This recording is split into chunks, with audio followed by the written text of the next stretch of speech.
Hello everyone, welcome back to another lesson. And in this lesson, I want to show you how we can use AQL properties, custom properties, in order to dynamically extract information from our event payloads. Let's go ahead and see an example here.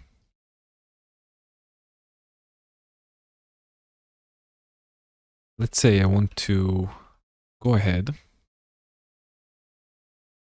search for event ID 4625, which is login failure event.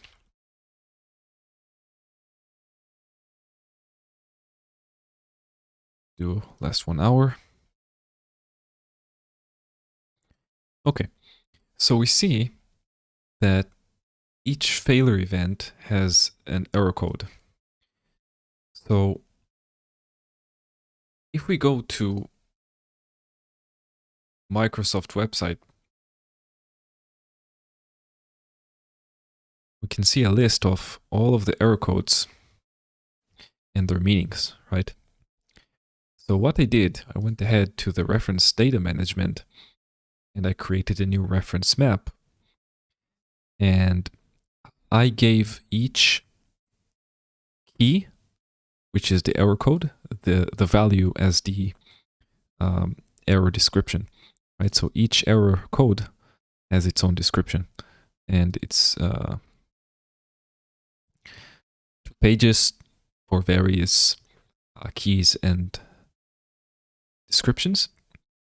So basically, in our example, this error code would translate during parsing time to this error message, right? And we do this dynamically. So each different error code is going to generate a different description in a new custom property based on the code. So how can we do that? It's quite simple. First of all, make sure that you have your reference map configured in a similar way.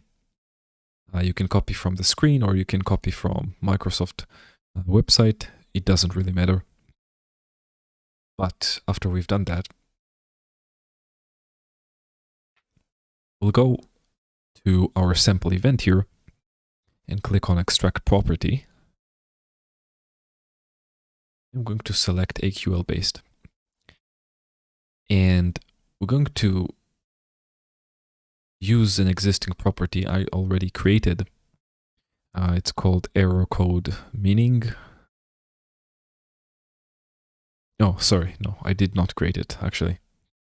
Let's go ahead and create it. Error code meaning. And it's an alphanumeric property. Just enable it. And then in the AQL expression, we're going to type in the AQL that is going to run in order to extract that information. So I'm going to use a built-in function called reference map, which translates, where allows us to pull values from a reference map. And you can find all of the AQL functions in IBM's documentation. It's quite helpful.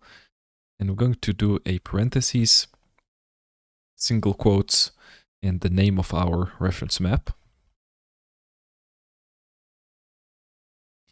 And then we're going to select the expression to pull the data from.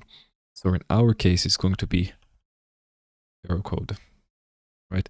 So basically what happens is AQL is looking at this property, right? It's going here, it's taking the value from the property we specified, and it's using this value as the key. And then it's pulling the value of the key, and it's going to input that value into our new custom property. So let's see how it works in action. I'm going to save. And then a new property appeared, like we defined it, error code meaning. And it gave it a description, automatically gave it a description based on the reference that we have created. So if now we're going to get an event a different event ID with this key, for example, 234, users currently logged out, it's going to generate the event with error code meaning being user is currently logged out. So this is a great way to dynamically allocate information to custom properties that you created using AQL. And again, you have a lot of options you can try out here from IBM's AQL documentation. You can read up their functions and you can start designing your own dynamic properties that will change depending on certain conditions. So I hope this example has been useful, and I will see you guys in the next video.